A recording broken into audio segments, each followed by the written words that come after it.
por exemplo, tem um momento que eu preciso dizer como a internet vai funcionar nesse futuro. Porque eu tô falando de Realmente, isso exige muita sem pesquisa. internet, né? Uhum.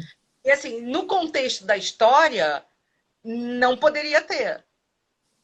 Então eu precisei assistir vários vídeos, né? E vou começar a molar um monte de gente que eu conheço por causa disso.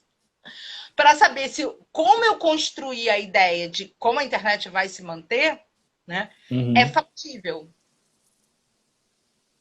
Porque se não for, eu estou querendo escrever uma distopia, não uma fantasia científica, né? Não estou Sim. querendo. Eu estou querendo pular o menos possível para a fantasia e manter a realidade. Né? Então, assim, se as pessoas simplesmente pegam e aceitam aquilo como a verdade, tipo, Thor é aquele camarada que aparece na Marvel, né? E quem viu a live do Encontro de Divindades, né, que a Irine fala de Thor, sabe que não é bem assim. Né? Então, vai ter uma ideia errada. Mas quem gosta, quem quer procurar, quem quer falar sobre isso, vai acabar procurando e vai acabar Sim. chegando em pessoas que vão falar sobre aquela divindade, sabe? Que Sim. vão falar, vai comprar um livro bacana de mitologia. Quando eu falo de mitologia grega, eu sempre recomendo o Junito Brandão, mas para quem gosta de mitologia em geral, tem esse aqui, ó. É um ótimo começo. Não é baratinho, Tudo né? isso. Tudo que você precisa Massa. saber sobre mitologia, né? É muito resumidinho, não fala de todos os mitos, mas fala de praticamente todas as mitologias que a gente já fala. Grega, Uhum. nórdica, celta, hindu, até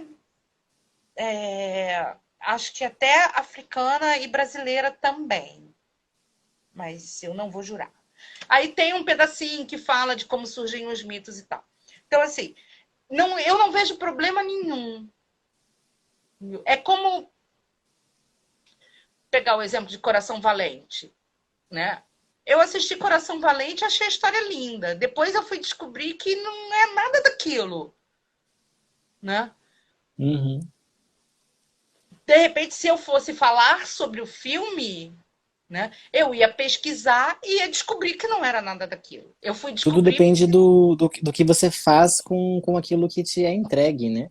É, você receber aquela divindade, o nome, a referência e ir atrás de fontes mais seguras, fontes mais exatamente. concretas, né?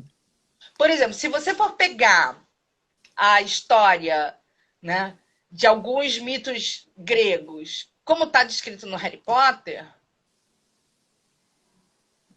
nada a ver. Sim. Mas o Harry Potter não pode pegar a história dos mitos gregos e descrever exatamente como ela é. Ela criou um universo, ela está usando os mitos no contexto dela. Você Sim. gostou da história? Você quer saber mais sobre centauros, sobre sereias? Sereias não são coisas boas, gente. Isso, pelo menos, Harry Potter faz muito bem. Sereias não são gente boa. Fadas também não. Só quis dizer. Muita gente Porque fica surpresa com isso, né? Esse aspecto vampírico, principalmente no sentido das fadas, que todo mundo tem a questão, imagina elas como doces, meigas e delicadas, né? porque, na verdade, assim, o que, que os filmes fazem a gente pensar? Que são seres da natureza, então por isso são todos bonzinhos. Gente, uma cobra é um ser da natureza. Ela é má Sim. ou ela é boa? Não. Ela é um ser que está dentro de uma cadeia alimentar e ela vai se alimentar. Se você couber no jantar dela, vai ser você. É Ah, você. porque ela é má, porque ela te odeia. Não, porque você estava no caminho e ela estava com fome. E daí? Ah, É curioso a o gente animal pensar de onde surge esse mito, essa ideia da natureza como uma coisa meiga, né? A natureza, ela é uma assassina em série, na verdade. resposta. Assim, eu não vou jurar, porque tem gente que pode falar disso mais propriamente do que eu. Mas eu acho que é toda uma resposta a um período em que se achava que a natureza selvagem, né, era agressiva, que o que era bom era o que era civilizado. Porque a Uhum, natureza em si você não pode controlar. E o que você não sim, pode controlar não pode ser bom. Né? sim. Os gregos achavam a natureza linda, mas eles tinham os deuses para controlar a natureza. Quando você tira os deuses da equação, a natureza fica fora de controle. E aí você faz o quê? Uhum. Grita, Sai correndo. sai correndo. Ó, inclusive aqui tem mais uma que ele mandou pra gente, um top 5 divindades. Ai, meu Deus, não faz. Começa por você, vamos Tô ver se a gente vai apanhando as minhas bater aqui. divindades. Então, top 5 divindades gregas? Olha, eu acho que a gente pode focar no grego ou abrir para outros panteões que você tem afinidade também. Não vejo nenhum problema nisso. Então, assim, eu vou abrir o primeiro top 5 com as minhas divindades mais próximas. Morrigan, Hecate, Bridget, Poseidon e Ártemis. E aí vão entrar outras, mas são as minhas. Vai aparecendo mais, né? Vão aparecendo mais. Deixa eu pensar Top no 5 5 aqui. grego. O top 5 grego, aí eu vou precisar ser bem bairrista, né? Sem ordem de preferência, só porque eu me lembrar. Eu amo Hades. Porque eu acho ele o cara mais mal compreendido, porque todo mundo olha para Hades e assim, submundo, inferno, demônio, mal. E aí Exatamente. já coloca o cara como vilão. E com a Mas exceção toda do vez que Hades, você tem é. que se olhar de frente, né, que é o que a Hades exige, que você tire toda a sua vestimenta e se veja como de fato é, como ser, não como ter. Porque você vai Existe um entrar no medo muito Hades, grande, uma repulsa disso. porque assim, tem todo um problema de como o grego olhava para a vida após a morte, né? E assim, eu não sei se ficou claro no post, então eu vou repetir, ele não é o deus da morte, tá, gente? Uma coisa é uma coisa, outra coisa é outra coisa. Ele não é ele que vem buscar as almas no momento da morte. É Thanatos. Só para lembrar, eu Sim, gosto de sim. repetir. Mas As pessoas confundem submundo com morte, né? Reino dos mortos com a morte em si. E assim, o mundo é dividido, era para os gregos dividido nesses 3 níveis, né? O que é celestial, o mar e o submundo. O que é celestial é tudo que está acima da terra, né? Da terra para cima. Né? O submundo é o que está do solo para baixo. E o mar é aquela grande imensidão que leva aos mistérios. A maior briga entre as divindades não é Zeus e Hades. Eu vou ser bipada de novo. É Zeus e Poseidon. Por quê? Porque Poseidon era a divindade masculina do Mediterrâneo antes dos indo-europeus chegarem. Então Zeus vem para disputar o poder com ele. Hades está no lugar nele, tranquilão, bonito, fofo, e ele não se mete nessa pendenga. Não Ele quer não se encrencar com mete. ninguém. Não tem mito de Poseidon se metendo na briga entre os dois. Não tem. Ponto. Entendeu? Então, assim, eu gosto dele por isso. Né? Uhum. E por tudo que ele representa nessa questão da espiritualidade. Né? Ele abre, ele não tem preconceito, ele não tem eu gosto mais de você ou de você. Todos são iguais nos salões de Hades. Sim. Porque para você ir para o Tártaro, você precisa ter ofendido uma divindade. Aí o problema é seu com a divindade.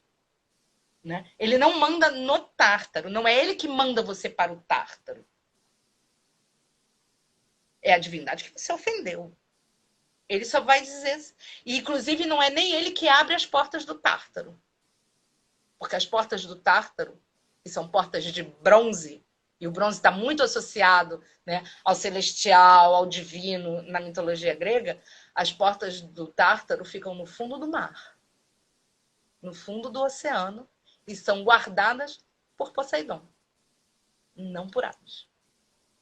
Você tem, geograficamente foi ótimo, uma passagem que é o Flegetonte, né, e o Estige, que são os rios que dividem, né, a geografia do submundo. Uhum. Né? Então, o Estige, na verdade, é um rio que é guardado por uma entidade feminina, né? Estígia é uma ninfa, né? E ele fica na divisa entre o Tártaro e o Hades, né? Mas tudo é Hades. Essa divisão de Ilha dos Bem-Aventurados, Hades, né? Ou Érebo, Uhum. Tártaro, como a gente divide paraíso, purgatório e inferno, só vem com o contato dos gregos com as religiões adâmicas, o judaísmo e posteriormente o cristianismo. Porque antes não tinha. Não tinha. Então, para mim, assim, uma divindade que eu gosto muito e gosto muito da tranquilidade que ele transmite é Hades, né? Depois, eu gosto muito de Ártemis, muito, porque ela não é a divindade de Sagitário. A divindade de Sagitário é Júpiter. Então ele vai ser o Sim. Orconcur da minha vida, né? Então eu não coloco Júpiter em nenhuma classificação, Júpiter Zeus, né? Apesar de não serem a mesma divindade, mas enfim, porque é o regente de Sagitário, então não tem como eu dizer para você que, né? Não rola. Mas Ártemis, com a ideia do arco, da flecha, da liberdade, é E muito combina, Sagitário. de certa forma, com a personalidade do arquétipo de Sagitário, né? Combina muito. Total. Totalmente. Totalmente. Eu diria que Sagitário pode ser olhado por esses dois arquétipos. Quiron, porque é a parte da sabedoria, do aprendizado, da teimosia, né? Do, Uhum. do ensinar, porque o Sagitário tem também muito essa coisa de eu aprendo para passar adiante. Quiron, para quem não lembra, é o centauro, que foi mestre de todos os heróis, praticamente, né? Mas a Artemis tem essa ideia da liberdade, do eu aponto a minha flecha e vou para onde ela me mandar, sabe? Essa coisa do Sagitário ser um signo solar, mas tem um lado lunar muito forte também, principalmente, não sei se todas, mas eu tenho um lado lunar muito forte também. Eu não posso ver a Lua com Júpiter numa ponta, né? Que eu já imagino logo Diana puxando seu arco, Sim. que eu acho maravilhosa. E que Aí vem. poético isso. Não, eu acho. Sabe, essa coisa do você ir para qualquer lado, ninguém manda em você. Nossa, isso é um Uhum. vida, gente. Olha, o autor José Nilson falou assim, 5 minutos de live e já aprendi mais do que em anos de leituras. Agora vocês entenderam por que que na arte, no feed, ela está como a guardiã dos mistérios, né? Porque assim, quem acompanhou e acompanha as lives que ela fala sobre mitologia sabe que essa mulher sabe muito, muito, muito, muito, muito. Aí, gente, eu fico feliz de poder transmitir, porque às vezes a gente sabe, mas não consegue passar, né? Mas Ah, você se está conseguindo passar lindamente, estou conseguindo, lindamente. eu fico. Meu lado teacher ficou feliz agora. Da conferência de italiano agora tá feliz. E é engraçado porque italiano é uma língua que você não consegue separar também da história e da mitologia, né? Ela está muito conectada com a história do Império Romano e tal. E vocês sabem, né? Os romanos não sabiam contar historinha. Eles tinham lá os deuses deles, que eram tudo diferente dos deuses gregos. Mas eles chegaram na Grécia e falaram assim: olha só, parece a minha divindade. Ah, mas a história dela é muito mais legal. Levei. Sabe quando a gente rouba figurinha do WhatsApp? Igualzinho, que nem que. Dionísio e Baco aconteceu isso, né? A gente tem um Deus super complexo, multifacetado. Aí Deus o vinho, enfim, É, acabou. acabou. Né? Aí eu vou citar como a terceira divindade nesse rol maravilhoso, Dionísio. Ah, ó, aqui, esse eu não preciso nem falar que tá no meu top 5, né? Que eu não é uma divindade que eu cultue, assim, na minha prática diária, mas não tem como não amar, gente. Não tem como não. É a ideia do outsider de novo. Dionísio Sim. levou 4 séculos para entrar na polis. Ele chegou na Grécia, né? Ele é uma divindade estrangeira que foi helenizada, a história da gestação dele, na coxa de Zeus, tudo. É um processo de helenização, sim, né? Mas tem outras componentes envolvidas. Só que ele levou 4 séculos para sair do campo e chegar na cidade, ser aceito na cidade, né? Então, e ele traz muito essa ideia do você se conhecer além dos seus limites, que é perigosinho, né? Sim. Mas, enfim, É um risco que vale a pena tem ser Apolo corrido. para puxar você para trás e segurar, porque Apolo é o grande porta-voz da ordem, da luz, né? Sim. É aquele que revela para a palavra de Zeus. É com ele. E eu amo uma divindade que quase ninguém fala. Eu também quase não falo dela, mas quase ninguém lembra. Mas quando eu falo dela, eu fico tão feliz, que é Hestia. Porque É Hestia, verdade, pouco se fala. né? Hestia é o lar, é a chama que aquece o seu lar, sabe? A família. Ah, mas eu não tenho família. Tudo bem, eu também não. Mas eu tenho a minha casa, eu tenho a Uhum. mim, né? Então, essa santidade do lar que você representa na figura de Hestia. O calor, a lareira, a comida que você põe na mesa, o fogo que você acende, né? E ela é maravilhosa. E ela tá no início e na conclusão de todas as coisas. Porque ela é a única divindade que tem altar em todos os templos. Todo o templo grego tem uma chama de Hestia, que é a primeira coisa que você acende. Né? Você vai fazer um ritual para qualquer divindade, né? Dentro do Achando. rito grego, você acende a chama, oferece as primícias a Hestia e depois você faz o seu ritual. Né? Isso é verdade. Para quem trabalha com arte, com labuta, né? Com criar, aqui teria que ter. Para os gregos teriam que ter 37.287 divindades, porque cada uma representaria uma coisa. Então, eu vou dar uma resumida básica, né? E vou juntar duas, uma celta e uma grega. Opa, Hefestos, né? E Bridget. Bridget, sim. Né? Porque Bridget é. A gente poderia representar Bridget aqui com Apolo também, porque Uhum. é a grande deusa dos bardos. Né? Então, como eu já falei de Bridget na primeira seleção, falo de Apolo, e a gente vai ler em Apolo Hefestos e Atena também. Né?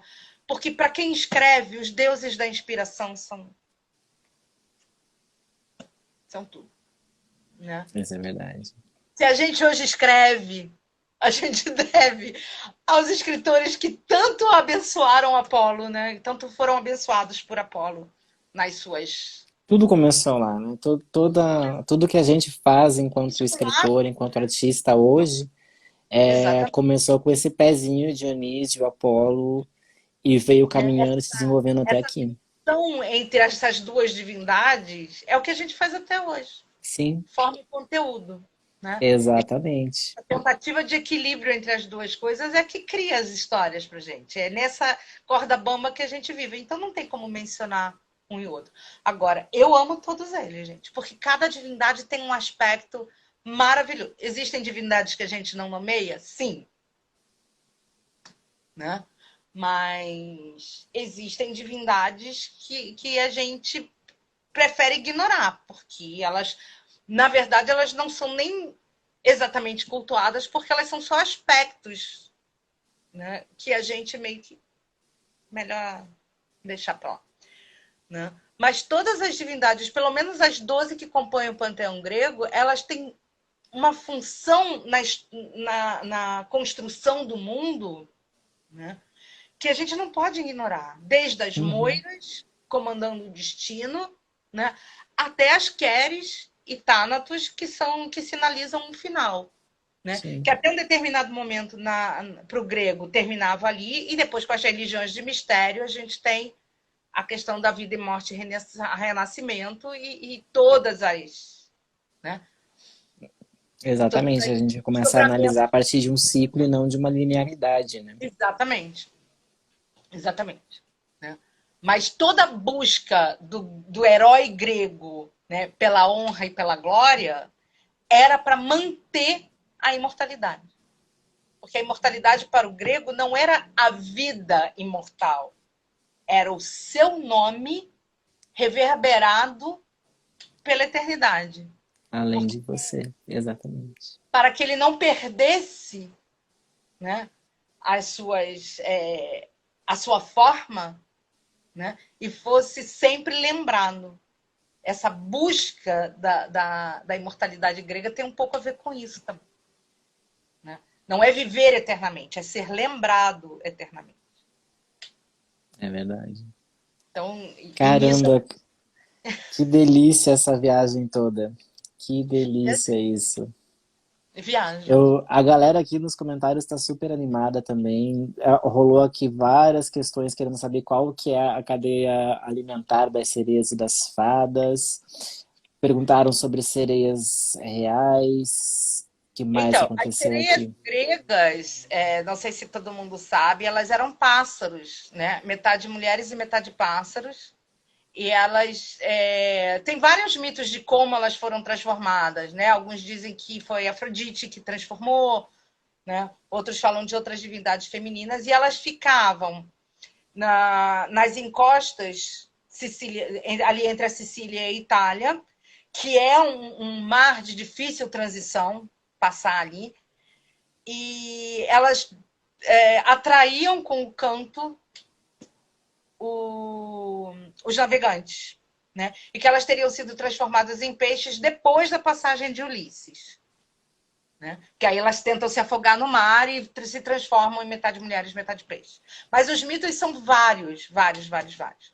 Já você vai encontrar versões do mito que já apresentam ela como sereias, metade mulheres e metade peixes, já na passagem de Ulisses, com a ideia de que elas cantam para atrair, porque é naquele mesmo mar que mora Caríbides, né? E a outra que eu esqueci o nome. Meu Deus, é com K. Ó, o Romulo tá perguntando aqui, as sereias antes seriam arpias, metade mulheres, metade Não, não. pássaros? As arpias, Outra história. arpias são outras. É As outro arpias são mito, na verdade. infernais que nasceram do sangue de Urano derramado sobre a Terra. Né? E elas, infernais no sentido que elas são do submundo.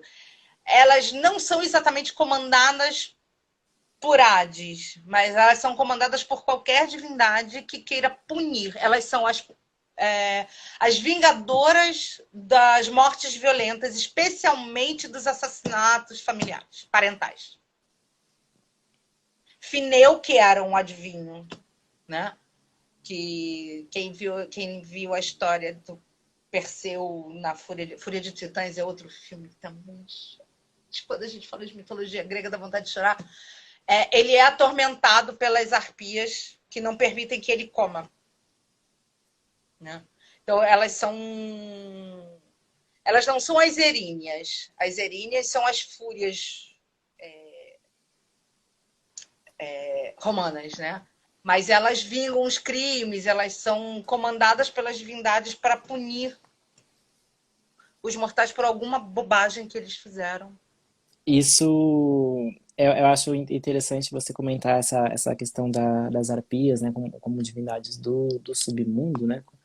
Porque a gente sempre acaba encontrando alguma semelhança em mitos de regiões muito distintas, né? E se a gente vai para a mitologia iorubá, também existe uma qualidade de uma divindade que ela é responsável pela justiça, né? Por cobrar por algo violento, assim. Eu adoro fazer essa sincronicidade de como essas energias, esses arquétipos se manifestam de maneiras diferentes em lugares completamente opostos, assim. Que foi a ideia da Irine quando ela criou Fazer esse diálogo, né, entre mitologias quando ela diferentes. pensou no encontro de divindades e falou comigo. Que a gente nota que você tem Zeus é o deus do trovão, Thor é o deus do trovão. O que eles têm de semelhante? Uhum. Alguns semelhantes, mas vários pontos não semelhantes. Várias coisas que não são iguais, porque são culturas diferentes que vão olhar para as divindades de uma forma diferente, mitologicamente falando, claro. Sim.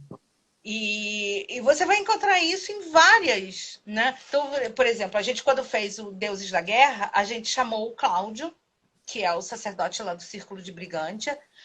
Por quê? Porque a gente tem Deus da Guerra nos gregos, Deus da Guerra para os nórdicos e a deusa da guerra dos celtas, né?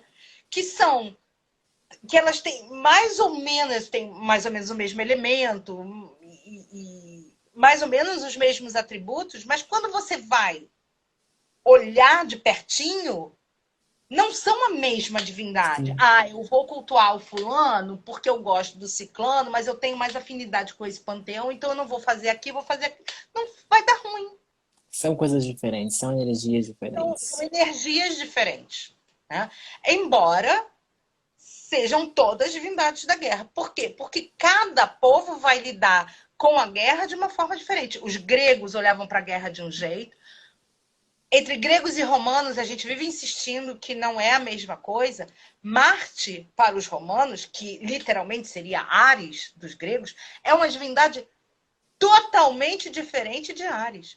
Onde Ares é o cara destrambelhado, que sai batendo em todo mundo, não importa se está do mesmo lado, se não está do mesmo lado. O que ele quer é sangue e carcaça. Né? Ares é a divindade que organiza a guerra. É a divindade central do panteão romano. O romano não sai de casa sem perguntar a Hades se vai chover. Ares, né? Sim. Inclusive, isso é uma coisa que esse arquétipo ele foi retratado de uma forma bastante inteligente na Mulher Maravilha, no primeiro filme. Principalmente no sentido da organização, que é onde ele mesmo se manifesta e especifica que não é ele que faz a guerra acontecer, mas ele organiza para Sim, que as pessoas realizem. exatamente. Como no panteão grego, também não é Ares que provoca a guerra. Ele se mete.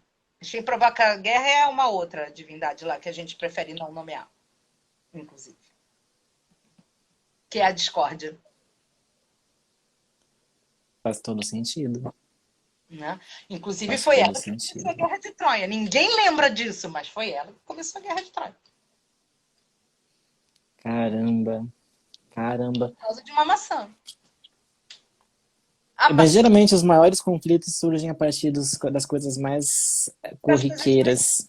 Mas é que normalmente a gente fala, a Guerra de Troia foi porque Paris sequestrou Helena. Sim, mas antes disso tem toda uma outra história, Uhum. bem mais antiga, né? E é uma história. A própria história de Paris é uma história complicada, né? Porque a Guerra de Troia é um mito que eu acho que abrange, eu acho que o Olimpo inteiro. É grandiosa a ideia da Ilíada, sabe? Na junção Uhum. desses conflitos todos, porque mobiliza o Olimpo inteiro. E Todo. é curioso a gente pensar que não só no mito, né, mas quando a gente vem para o mundo físico, para a realidade que a gente manifesta, as guerras, as maiores guerras, elas nascem exatamente a partir disso, né, de pequenas Pequenos discórdias, de pequenos conflitos que são isolados, aparentemente não tem nenhuma conexão e de repente, bum, que vão ganhando uma proporção imensa, daí o porque mundo inteiro tá pegando fogo. né, e quando você vê. Né? Aí Exatamente. um negocinho desse tamaninho teria sido resolvido com dois cafés. Por isso que eu acho. Café, gente. Inclusive Café. tá aqui, ó. Eu hoje estou com água na minha xícara de gatinho. Oh, meu Deus. Gente, ó, a galera aqui nos comentários está muito animada com esse papo. A gente já passou até um pouquinho do horário aqui, a gente está com 73 minutos agora. Eu vou ter que Eu falo liberar o muito Diniz daqui a gente. pouquinho. Desculpa. Mas, cara, esse é um bate-papo que eu tava morrendo de vontade há muito tempo de ter contigo, principalmente depois de ver o Encontro das Divindades. E E como eu te falei, quando eu te convidei aqui, eu falei, tava com isso na cabeça, assim, vamos falar sobre a mitologia na literatura, até para quem não está tão habituado com essa questão da estrutura narrativa, né? Pode parecer que são coisas que estão separadas, mas tudo que a gente está comentando aqui da mitologia, dos conflitos, do Agon, do Apolo Dionísio, né? Do perder-se na loucura, do trazer a voz da razão, tudo Sim, isso é o fundamento básico da literatura, da do literatura. teatro, de Exato. como você doutrinava a sociedade na Grécia, né? Ensinando o Dionísio, ele vinha como representava toda a parte humana e falha das pessoas, o Apolo vinha como o herói e o exemplo a ser seguido, e isso foi desenvolvendo tanto no teatro como na literatura, na filosofia, até chegar onde nós estamos. Então, é intrinsecamente conectado, assim, a gente não consegue, se a gente for lá na raiz, separar a mitologia da literatura. Não. Até porque se você for estudar, né? Quando a gente estuda, e a gente estuda, gente, porque não tem outro jeito, né? Tá lá na base, né? Você quer escrever uma história Exatamente. bonitinha, estude, né? Estude. Não só o seu tema, mas estude, né? Gênero literário, construção, tudo. E você vai lá na base, você vai estudar a história da tragédia, né? Poética, né? Como tudo isso se estrutura. Esses poetas se inspiraram nesses arquétipos, no Sim, arquétipo do herói, da divindade que se mete no meio da história para resolver aquele problema que você não sabe como resolver. A expressão vem daí, né? O coro, a voz do narrador, tudo, como toda essa construção vai se colocar, como o seu herói caminha na sua história, tá exato. lá atrás, Tá lá atrás. tá lá atrás. Então, assim, a gente não tem como fugir disso, né? Uhum. Sabe, mitologia é tão bonito, É né? muito bonito. Te dá tanto, tanto, tanto, tanto, qualquer uma. A mitologia grega está E muito ligada à construção literária, é verdade. Mas, assim, se você gosta de uma mitologia, você tem interesse de escrever com um personagem que tem aquelas características, estuda, estuda. estudo. Ah, eu vi no cinema, o fulano é ótimo. Estuda sobre ele, procura alguém que saiba, sabe? Porque é grandioso, você vai descobrindo coisas e coisas e coisas e aspectos que você nunca podia imaginar que estavam ali. Exatamente. Eu Exatamente. eu leio sobre mitologia a minha vida inteira, desde que eu consigo me lembrar das primeiras coisas que eu li. Até hoje eu estudo antes de preparar uma live.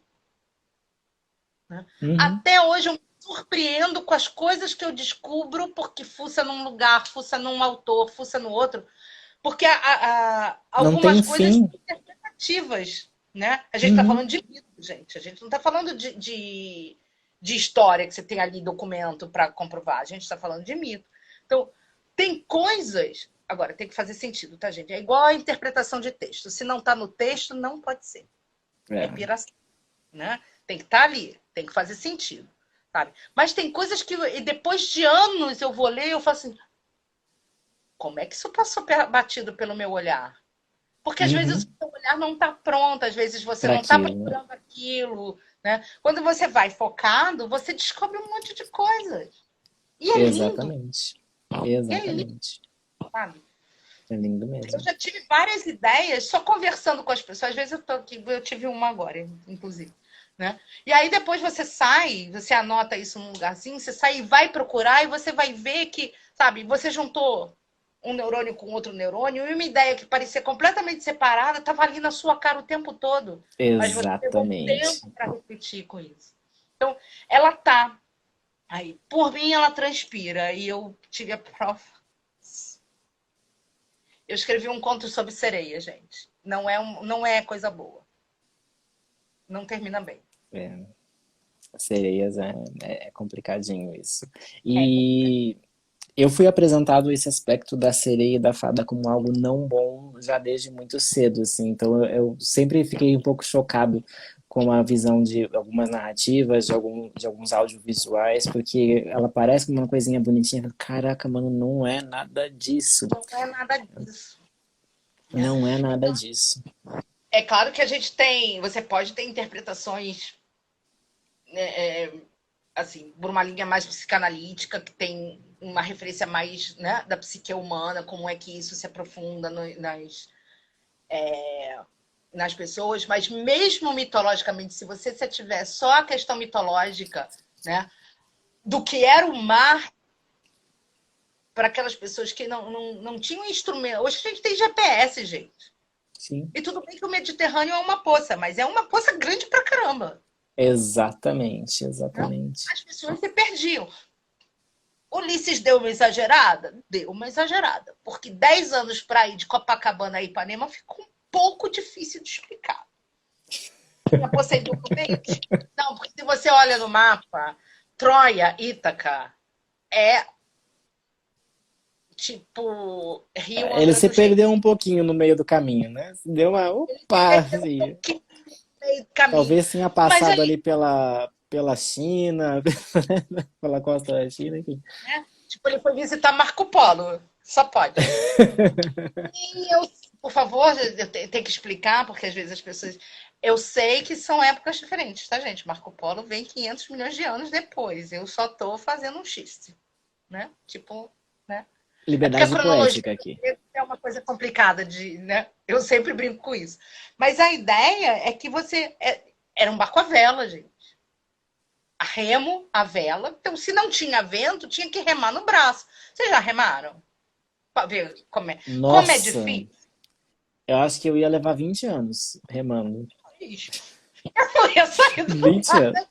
Eu sou uma excelente nadadora, mas eu acho que para remar um barquinho não ia rolar, não. Então, assim, numa calmaria, num mar fechado, que as correntes são fechadas, você faz o quê? Espera. Uhum. Então, se o Deus do mar não quer que você volte para casa, você volta para casa? Não, Não volta. não Não volta volta. mesmo. Né? Então, eles não tinham outros instrumentos, tinham instrumentos avançados. Eu acho que para a época sim, porque os gregos não se perdiam no mar. Mas, cara, como é que você faz para. Você tem que atravessar o oceano para ir guerrear lá do outro lado. É Uhum. soldado, é arma, essa coisa toda pesa. Entendeu? Então, assim, a ideia é que esse elemento não é um elemento fácil. Sim. Os gregos têm várias divindades marítimas que foram se perdendo, né? Mas. E às vezes, quando a gente fala dessas divindades, as pessoas ficam. Porque existem mares diferentes. Né? Existem mares e existe o caminho do mar. Você precisa que a divindade mantenha o mar sereno para que você possa atravessar aquele caminho. Né? Para que nada saia do fundo do mar. Ah, mas monstro marinho. Gente, eles. Você já mergulhou mais de 10 metros para ver como é iluminado embaixo d'água? A gente tem noção de que a gente vê esses filmes bonitinhos, né? Aí você tá. Aham, tudo E lindo. você tá nadando, Colorido, claro. você vê a tona ali, toda iluminadinha. Olha para baixo. Você não vê seu pé. Né? Então, assim, Exatamente. o grego não tinha medo do mar, mas o indo-europeu tinha. Porque o indo-europeu chega na Grécia por terra. Por isso que a divindade principal do indo-europeu é uma divindade celestial. Mas a divindade dos pelasgos, dos cretenses, dos minoicos, a divindade masculina que comandava tudo era uma divindade do mar. Eles tinham a grande mãe, porque a civilização minoica era uma civilização de matrifocal, de culto feminino, da grande Uhum. mãe, protetora, e o consorte dela era o senhor do mar. O cara que mandava em tudo. Inclusive na terra. Porque um dos epítetos de Poseidon é o sacudidor da terra. Então, quando a terra treme, não é Hades. Se onde você está a terra treme, não é com Hades que você tem que discutir, é com Poseidon. Por Poseidon. quê? Porque é ele que move o elemento úmido abaixo do solo. É ele que faz a terra tremer. Onde quer que você esteja. Vocês estavam preparados para essa live, meu povo? Vocês estavam preparados para essa aula aqui? Quando a gente começou lá no iniciozinho da live, a gente lá sobre amenidades, né? Falando como começou, a gente começou a ler, não sei o quê. Vocês imaginaram que ia acontecer tudo isso aqui? Que a gente ia ter essa viagem Não me deixa sem controle. transcendental. Tem que ficar me chamando da hora pra voltar, porque Ô, eu fui. Dini, a gente precisa programar para bater mais um papo mitológico. Pô, quando Eu vocês acho que quiserem, isso é uma coisa que essa galera aqui gostou pra caramba. Eu sou apaixonado por mitologia eu também. e então assim, eu tô babando aqui.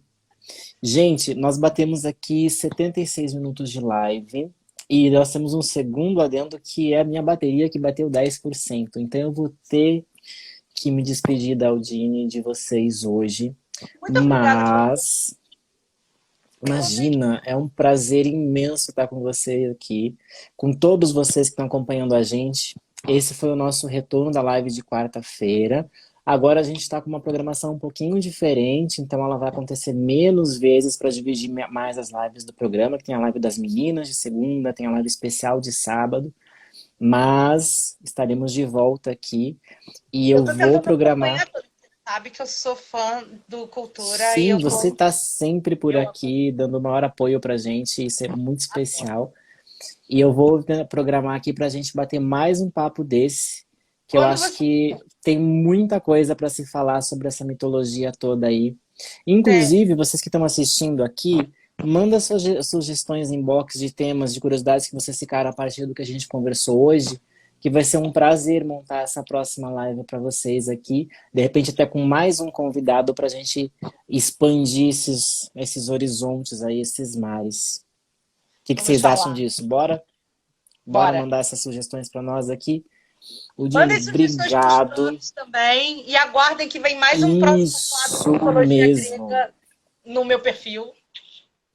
Então, ó, no perfil da Udine aqui, você vai ter os drops mitológicos. Já tá, o de Hades foi o segundo que você postou, Já né? Que foi estou hoje. segundo. Já tem um de Então, Afrodite. tá Tem um bem de legal lá, gente. tá? E É, vai dar uma olhadinha. não é porque a divindade já apareceu que não pode aparecer de novo. Se você tem algum Sim, tema sobre a divindade, sobre Hades, sobre Afrodite, mas ela já falou, não importa. Eu falo sobre fatos, né? sim. De heróis, de situações e de divindades. Então eu posso voltar a falar das divindades sem problema nenhum. Não tem. Né? Eu peço as sugestões justamente para falar de alguma coisa que as pessoas têm interesse de saber. Exatamente. Alguma, de repente, curiosidade sobre um tema, um assunto relacionado que não é tão fácil de encontrar. Então, aqui, quem está assistindo aqui agora ou vai assistir depois do gravado, vai no perfil da Udine, que vai ter lá os drops, vai ser semanalmente, né? Já está acontecendo isso, já saiu o segundo hoje. E quem está aqui agora, manda sugestões para a gente organizar mais uma live com esse bate-papo maravilhoso aqui, mitológico. Udine, Vou adorar. obrigado por estar aqui com a Obrigada a gente você, hoje. querido, pelo convite. Obrigada muito à Cultura por todo esse material que vocês fazem, que é maravilhoso. E é sempre uma honra e um prazer enorme estar aqui com vocês. Obrigada a todo mundo que Prazer é assistiu. nosso. Estava com muita saudade de conversar com você, amore. Também tava, gente. Beijão pra ti, beijão pra todos vocês e até a próxima live Beijo, de beijo. quarta. Até. Até.